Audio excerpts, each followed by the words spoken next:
ইছলাম ধৰ্মৰ আৰম্ভণি কেনেকৈ হ'ল সেই বিষয়ে কোৱাৰ পূৰ্বে আপুনি জানিল বৰ্তমান এই বিশ্বৰ প্ৰায় 180 কোটি জনতাই ইছলাম ধৰ্মত বিশ্বাসী। বিশ্বৰ প্ৰায় 50খনমান দেশত ইছলাম ধৰ্মৰ প্ৰচলন আছে। মধ্যপ্ৰাচ্যৰ প্ৰায়বোৰ দেশতেই ইছলাম ধৰ্মাৱলম্বী লোক আছে যদিও আটাইতকৈ বেছি ইছলাম ধৰ্মী লোক থকা দেশখন হৈছে ইণ্ডোনেছিয়া। কিন্তু ইছলাম ধৰ্মৰ আৰম্ভণি ইণ্ডোনেছিয়াত নহয়, ইছলাম ধৰ্মৰ আৰম্ভণি ছৌদি আৰবত। আচলতে প্ৰতিটো ধৰ্মই বিশ্বৰ পুৰণি ধৰ্ম বুলি দাবী কৰে, সেইবোৰ বাৰু বেলেগ কথা।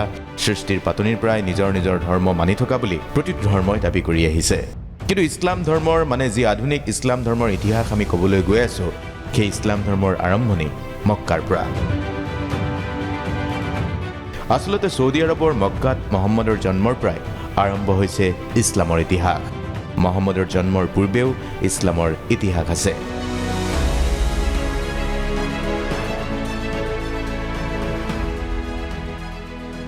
সেই ইতিহাস আজিৰ ইছলাম ধৰ্মতকৈ সুকীয়া। হজৰত মহম্মদৰ পূৰ্বে ইছলামৰ পয়গম্বৰ আছিল নবী মুছা, আদম, আব্ৰাহাম আদি। এই সকলো ইছলামৰ আৰম্ভণিতে আল্লাহৰ পয়গম্বৰ বা নবীৰূপে সৰ্বজন সমাদৃত আৰু স্বীকৃত নাম। কিন্তু হজৰত মহম্মদৰ দিনৰ পৰাই ইছলাম ধৰ্মত যি পৰিৱৰ্তন আহিল, মানে পূৰ্বৰ আব্ৰাহামী ইছলামৰ ধাৰণাক ন ৰূপত উপস্থাপন কৰি ইছলাম ধৰ্ম উদ্ভাসিত হ'ল বেলেগ এক ৰূপত। সেই কাহিনীটো আজি আপোনাক ক'ব খুজিছোঁ। আচলতে হজৰত মহম্মদৰ জন্মৰ পৰাই ইছলামত অহা পৰিৱৰ্তনক সাৰোগত কৰি বহুতেই মহম্মদকেই ইছলাম ধৰ্মৰ পয়গম্বৰ বা প্ৰতিষ্ঠাতা ৰূপে মানি লয়। ইছলাম ধৰ্মত ভগৱান হৈছে আল্লাহ, ইছলামত ঈশ্বৰ এজনেই আৰু সেইজনেই হৈছে আল্লাহ তালা। ইছলামত বিশ্বাস কৰি আল্লাহৰ ওচৰত সমৰ্পণ কৰা লোককেই মুছলিম বা মুছলমান লোক বুলি কোৱা হয়। হজৰত মহম্মদেই হৈছে আল্লাহৰ অন্তিমগৰাকী পয়গম্বৰ বা নবী। কয়ামত নোহোৱালৈকে ইছলাম ধৰ্মী লোকসকলে বিশ্বাস কৰে নতুনকৈ আৰু এই বিশ্বত কোনো এজন আল্লাহৰ পয়গম্বৰ আৰু নাহে। কয়ামত মানে চূড়ান্ত দিন, অৰ্থাৎ পৃথিৱীৰ চূড়ান্ত দিন বুলিও আপুনি বুজি থ'ব পাৰে। এতিয়ালৈকে আপুনি বুজি পালে হজৰত মহম্মদেই আল্লাহৰ অন্তিমগৰাকী পয়গম্বৰ বা প্ৰেৰিত দূত। ইছলামৰ বিশ্বাস বিশ্বৰ প্ৰথমগৰাকী আল্লাহৰ দূত আছিল বা নবী আছিল আদম বা এডম। পৃথিৱীৰ সৃষ্টিতত্ত্বত বিশ্বাসী ইছলামে আদমেই ঈশ্বৰৰ প্ৰথমগৰাকী দূত হিচাপে বিশ্বাস কৰে।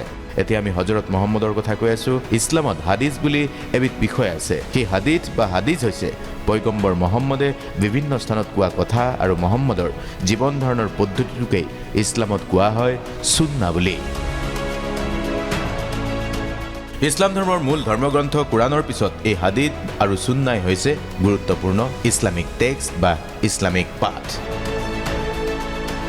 এতিয়া আহক আৰম্ভণিৰ পৰাই আৰম্ভ কৰোঁ। মহম্মদৰ জন্ম 570 খ্ৰীষ্টাব্দত ছৌদি আৰবৰ মক্কাত। 622 খ্ৰীষ্টাব্দত মহম্মদ চাহাবে মক্কাৰ পৰা মদিনালৈ যাত্ৰা কৰিছিল আৰু যাক কোৱা হৈছিল হিজৰা বা হিজৰত বুলি। আচলতে মহম্মদৰ মক্কাৰ পৰা মদিনা যাত্ৰাৰ কাৰণো আছিল মক্কাত একাংশ লোকৰ ৰোষৰ বলি হৈ মদিনালৈ যাত্ৰা কৰা বুলি কৰবাত লিখা আছে। এইখিনিৰ পৰা আকৰ্ষণীয় তথ্যটো আপুনি মন দিব। মহম্মদৰ জন্মৰ পূৰ্বে ছৌদি আৰবত ইছলাম ধৰ্ম নাছিল। তাত আছিল জনজাতীয় কিছুমান গোট বা কাবিলা বুলি কোৱা হয়, যিবোৰত নিজস্ব ধৰ্ম বিশ্বাস আছিল। কিছুমানে মূৰ্তি পূজা পৰ্যন্ত কৰিছিল। অৰ্থাৎ ছৌদি আৰবত একোটা গোট আছিল মানুহৰ, যিবোৰ গোটক কোৱা হৈছিল কাবিলা বুলি। ছৌদিৰ এনে এক কাবিলা কুৰেছতেই জন্ম হৈছিল মহম্মদৰ 570 খ্ৰীষ্টাব্দত। এই কুৰেছ কাবিলাৰ মানুহবোৰ সদাগৰ আছিল, যিবোৰে মূৰ্তিৰ ব্যৱসায় কৰিছিল। আনকি মহম্মদ চাহাবেও আৰম্ভণিতে তেনে ব্যৱসায়ৰ সৈতে জড়িত হৈ পৰিছিল। তেতিয়া আচলতে ছৌদিত বহুত্ববাদী বা বহুদেৱবাদী চিন্তাধাৰা আছিল, অৰ্থাৎ প্ৰতিটো জনগোষ্ঠীয় গোটৰ আছিল সুকীয়া ধৰ্মীয় বিশ্বাসৰ এক জটিল ধৰ্মীয় বিশ্বাস, যাৰ বাবে ছৌদিত ইছলাম ধৰ্মৰ প্ৰচাৰ আৰু প্ৰসাৰ অধিক তড়িৎ গতিত হোৱাত সুবিধা হৈছিল। আকৌ মহম্মদৰ প্ৰসংগলৈ উভতি আহোঁ। মহম্মদে ব্যৱসায় সংক্ৰান্তীয় কথাতে খাদিজা নামৰ এগৰাকী ধনী ব্যৱসায়ী মহিলাৰ সংস্পৰ্শলৈ আহে, যাক পিছলৈ নিকাহ বা বিয়াও কৰায় মহম্মদে। ইমানখিনিলৈ বাৰু জটিলতা নাই, কিন্তু মহম্মদ চাহাবে কেনেকৈ ইছলাম ধৰ্ম প্ৰতিষ্ঠা কৰিলে সেই কাহিনীটো এতিয়া ক'ব খুজিছোঁ। প্ৰায় 40 বছৰমান বয়সত মহম্মদে কিছুমান অচিনাকি কণ্ঠস্বৰ শুনিবলৈ পাইছিল। কিছুমান চমৎকাৰ ঘটনা ঘটিবলৈ লৈছিল মহম্মদৰ সৈতে। প্ৰথম অৱস্থাত এই কণ্ঠস্বৰ বুজিব নোৱাৰা মহম্মদে মক্কাৰ ওচৰৰে হীৰা পৰ্বতত গৈ আশ্ৰয় লৈছিল। তাতেই ধ্যানমগ্ন মহম্মদক সাক্ষাৎ দিছিল ঈশ্বৰ প্ৰেৰিত গেব্ৰিয়েলে। গেব্ৰিয়েল বা আৰবীত জেব্ৰিয়েল বুলি কোৱা দুটেই আল্লাহৰ নাম ল'বলৈ মহম্মদক কোৱা বুলি বিশ্বাস আছে ইছলামত। ঈশ্বৰ বা আল্লাহ একেজনেই, আৰু সেই এজন ঈশ্বৰৰ নাম ল'বলৈ উল্লেখ কৰা এই কথাটোৱে ইছলামৰ মূল মতবাদ বুলি কোৱা হয় বা কোৰাণৰো মূল কথা বুলি কোৱা হয়। অৰ্থাৎ ইছলামত একেশ্বৰবাদ আছে। মহম্মদে এই জ্ঞান পোৱাৰ পিছত আৰবত সকলোকে এই নতুন ধৰণৰ বিশ্বাসৰ বিষয়ে ক'বলৈ ল'লে। আল্লাহৰ সাক্ষাৎ পোৱা বুলি কথা ক'লে, আৰু আল্লাহ যে এজনেই এই ধৰণৰ কথাও ক'বলৈ লোৱাত মক্কাত মহম্মদ ৰোষত পৰিল। আনকি মক্কাৰ কুৰেশ কাবিলা য'ত মহম্মদৰ জন্ম তাৰ পৰাও উলিয়াই পঠিওৱা হ'ল। একধৰণে আপুনি বুজি ল'ব পাৰে মক্কাৰ পৰা মহম্মদ বহিষ্কৃত হ'ল। নামমাত্ৰ অনুগামী লগত লৈ মহম্মদে তেতিয়া মক্কাৰ পৰা মদিনালৈ যাত্ৰা আৰম্ভ কৰিলে। মক্কাৰ পৰা মদিনালৈ 200 কিলোমিটাৰ জোৰা পথত মহম্মদে বহু নতুন নতুন অনুগামী পালে, ইছলাম ধৰ্মৰ অনুগামী। ভবাতকৈও বেছি ধৰণে মদিনাত সমাদৰ পালে মহম্মদ চাহাবে। মক্কাৰ পৰা মদিনালৈ মহম্মদে যাত্ৰা কৰিছিল 622 খ্ৰীষ্টাব্দত, আৰু এই সময়ৰ পৰাই ইছলামিক কেলেণ্ডাৰ হিজৰী প্ৰথম বৰ্ষ আৰম্ভ। তেতিয়াৰ পৰাই মদিনাত ব্যাপক হাৰত অনুগামীৰ সংখ্যা বৃদ্ধি পায় হজৰত মহম্মদৰ। আনপিনে 630 খ্ৰীষ্টাব্দত মক্কাত পুনৰ আধিপত্য স্থাপন হয়। এক অৰ্থত মহম্মদৰ অনুগামীৰ দ্বাৰাই বা অনুগামীৰ ওচৰত মক্কাই আত্মসমৰ্পণ কৰি ইছলামিক আদৰ্শ গ্ৰহণ কৰে, যি ইছলামিক আদৰ্শৰ কথা কৈছিল মহম্মদ চাহাবে। লাহে লাহে হজৰত মহম্মদৰ অনুগামী মক্কা মদিনাৰ পৰাই অন্যান্য প্ৰান্তত সম্প্ৰসাৰিত হৈ গৈ থাকিল। ইয়াৰ সমান্তৰালকৈ আল্লাহ এজনেই, আল্লাহ নিৰাকাৰ আদি কথাবোৰো প্ৰচাৰিত হৈ গৈ থাকে। পিছৰলৈ গেব্ৰিয়েল নামৰ আল্লাহৰ দূতৰ সহায়ত বুৰাক নামৰ ঘোঁৰাত উঠি মহম্মদে জেৰুজালেম পৰ্যন্ত ভ্ৰমণ কৰে, আৰু সেইবাবে মক্কা মদিনাৰ উপৰিও জেৰুজালেমকো ইছলাম ধৰ্মাৱলম্বী লোকসকলে পবিত্ৰ ঠাই হিচাপে গণ্য কৰে। এই জেৰুজালেমতেই আল্লাহৰ সৈতে সাক্ষাৎ কৰি বেহেষ্ট অৰ্থাৎ স্বৰ্গযাত্ৰা কৰে মহম্মদে। প্ৰতিটো ধৰ্মত থকা বিশ্বাসৰ দৰে এইটো এটা ইছলামিক বিশ্বাস যে হজৰত মহম্মদে জীয়াই থাকোঁতেই বেহেষ্ট বা স্বৰ্গৰ দৰ্শন লাভ কৰিছিল। অলপ চমুৱাই আনিছোঁ। মহম্মদ চাহাবে সমগ্ৰ জীৱন আল্লাহৰ দূত বা পয়গম্বৰ হিচাপে বাণীসমূহ প্ৰচাৰ কৰিলে, আৰু তাৰ মাজতেই 632 খ্ৰীষ্টাব্দত মহম্মদৰ মৃত্যু ঘটিল। তেতিয়াই চূড়া বা বৈঠক বহিছিল কুৰেশ কাবিলাত। এই বৈঠকত চূড়ান্ত হয় যে মহম্মদৰ কোনো উত্তৰসূৰী নাই, কেৱল মহম্মদৰ আত্মীয় পুৰুষসকলে ধৰ্ম প্ৰচাৰৰ কাম আগুৱাই নিব, আৰু তেওঁলোকক কোৱা হ'ব খলিফা বুলি। প্ৰশ্নটো হ'ল খলিফা কোনসকলক কোৱা হ'ব? এইলৈ দুটা ভাগত বিভক্ত হ'ল। একাংশই ক'লে মহম্মদৰ সৈতে তেজৰ সম্পৰ্ক থকা লোকসকলে খলিফা ৰূপে স্বীকৃত হ'ব লাগে। বহু বাদানুবাদৰ মাজত হজৰত মহম্মদৰ শহুৰ আবু বক্কৰক প্ৰথম খলিফা ৰূপে স্বীকৃতি দিয়া হ'ল। তাৰ পিছত 4জন খলিফাৰ কথা ইছলামত আছে। তেওঁলোকৰ 4জনৰ এজন আবু বক্কৰ, আপুনি গম পালে, শহুৰ। তাৰ পিছত এজন ওমৰ, ওছমান, আৰু চতুৰ্থজন হৈছে আলী আল তালিম। খলিফাৰূপে কেৱল হজৰত মহম্মদৰ তেজৰ সম্পৰ্ক থকা লোক হিচাপে আলীক মানি লোৱা লোকসকলক চিয়া, আৰু 4জন খলিফাকে মানি চলা লোকসকল হৈছে সুন্নী। ইছলামত যি চিয়া আৰু সুন্নীৰ কথা কোৱা হয়, ইছলামত এই চিয়া আৰু সুন্নীৰ প্ৰণিধানযোগ্য পাৰ্থক্য এয়াই। চিয়া সুন্নীৰ সংঘাতৰ ফলত মধ্যপ্ৰাচ্যত কি সংঘাত হৈছে সেইবোৰ পাছে পৰে কেতিয়াবা আলোচনা কৰিবলৈ চেষ্টা কৰিম। পুনৰ আহোঁ ইছলাম ধৰ্মৰ ইতিহাসলৈ। কোৰাণ ইছলাম ধৰ্মৰ মূল ধৰ্মগ্ৰন্থ গম পালে আপুনি।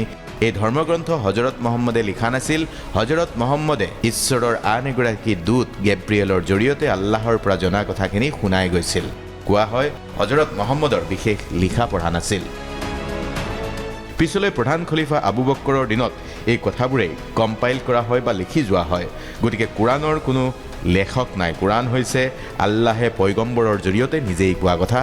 এই কোৰাণত 114টা অধ্যায় আছে, আৰু প্ৰতিটো অধ্যায়ত বহুতো সূৰা আছে। এতিয়া আহক ইছলামৰ মূল 5টা সিদ্ধান্তলৈ, যি 5টা সিদ্ধান্ত হ'লে এগৰাকী লোকক প্ৰকৃত মুছলমান বুলি ক'ব পাৰি। শ্বাহাদা বা আল্লাহৰ ওপৰত বিশ্বাস ঘোষণা, সালাত বা নামাজ 5 ওয়াক্তৰ, জাকাত বা দান দক্ষিণা, স্বাম বা ৰমজানৰ ৰোজা, হজ বা তীৰ্থযাত্ৰা মক্কা মদিনাৰ। এতিয়ালৈকে আপুনি বুজি পালে ইছলামৰ উৎপত্তি কেনেকৈ হ'ল। কিন্তু এটা প্ৰশ্নই আপোনাৰ মনত দোলা দিব পাৰে, আমাৰ ভাৰতবৰ্ষলৈ কেনেকৈ আহিল ইছলাম? যদিও 712 খ্ৰীষ্টাব্দত মহম্মদ বিন কাছিমে দেশ আক্ৰমণ কৰিছিল, তেতিয়া কিন্তু ইছলাম ধৰ্মৰ বিশেষ প্ৰচাৰ বা প্ৰসাৰ আৰম্ভ হোৱা নাছিল আমাৰ দেশ ভাৰতবৰ্ষত। তাৰ পিছত 10ম শতিকাত গজনীৰ ভাৰত আক্ৰমণ বা মহম্মদ ঘুৰিয়ে 11শ শতিকাত দিল্লীত শাসন আৰম্ভ কৰাৰ সমান্তৰালকৈ দেশত ইছলামৰ ব্যাপক চৰ্চা আৰম্ভ হ'ল।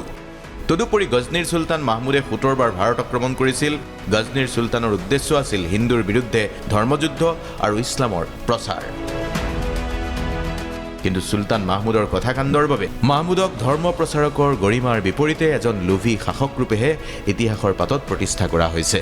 কাৰণ সোমনাথ মন্দিৰ আক্ৰমণ কৰিয়ে চুলতান মাহমুদে প্ৰায় 2 কোটি স্বৰ্ণ মুদ্ৰা লৈ যোৱা বুলি কৰবাত লিখা আছে। যদিও বা তুৰ্কীসকলে ভাৰত আক্ৰমণ কৰিছিল, ভাৰত ভূখণ্ডত ইছলামৰ প্ৰচাৰৰ উদ্দেশ্যে অহা লোকসকল আৰবৰ পৰা অহা বুলিহে ইতিহাসবিদসকলে ক'ব খোজে। 1175 খ্ৰীষ্টাব্দত ভাৰত আক্ৰমণ প্ৰথমবাৰ কৰা মহম্মদ ঘুৰিয়ে 1992 চনত যেতিয়া তৰাইনৰ দ্বিতীয় যুদ্ধত পৃথ্বীৰাজ চৌহানক পৰাজিত কৰে, তাৰ পিছতেই দিল্লীত চুলতান শাসনৰ আৰম্ভণি। অৱশ্যে তেতিয়া তুৰ্কীসকলে পালন কৰা ইছলাম ধৰ্ম আৰু আৰবৰ ইছলাম ধৰ্মৰো কিছু পাৰ্থক্য আছিল। বাৰু যিয়ে নহওক, ইতিহাসৰ কিছু কথাত ইতিহাসবিদসকলৰ মাজতেই কিছু মতপাৰ্থক্য আছে। কিন্তু মূল কথাটো হ'ল ইছলামৰ অন্তিমজন নবী হজৰত মহম্মদে স্থাপন কৰা ইছলাম ধৰ্মই মাত্ৰ 1400 বছৰৰ ভিতৰতেই সমগ্ৰ বিশ্বতেই বিস্তৃতি লাভ কৰিলে। এনেকুৱা নহয় যে আমাৰ দেশ ভাৰতবৰ্ষত চুলতান মাহমুদ বা মহম্মদ ঘুৰিৰ আক্ৰমণৰ মাজেদিয়ে দেশত ইছলাম ধৰ্মই ব্যাপ্তি বা প্ৰসাৰতা লাভ কৰিলে। Ancient and medieval history of India গ্ৰন্থৰ মতে 7ম শতিকাতেই ভাৰত উপকূলত বসতি আৰম্ভ কৰিছিল আৰবৰ পৰা অহা একাংশ মুছলমানে। হজৰত মহম্মদে স্থাপন কৰা ইছলাম ধৰ্মৰ অনুগামীৰ সংখ্যা আজিৰ আমাৰ দেশৰ মুঠ জনসংখ্যাৰ প্ৰায় 15%, সংখ্যাৰ হিচাপত প্ৰায় 22 কোটি বা তাতকৈ অলপ কম। থুলমূলকৈ হজৰত মহম্মদে প্ৰতিষ্ঠা কৰা ইছলাম ধৰ্মৰ ইতিহাস এয়াই।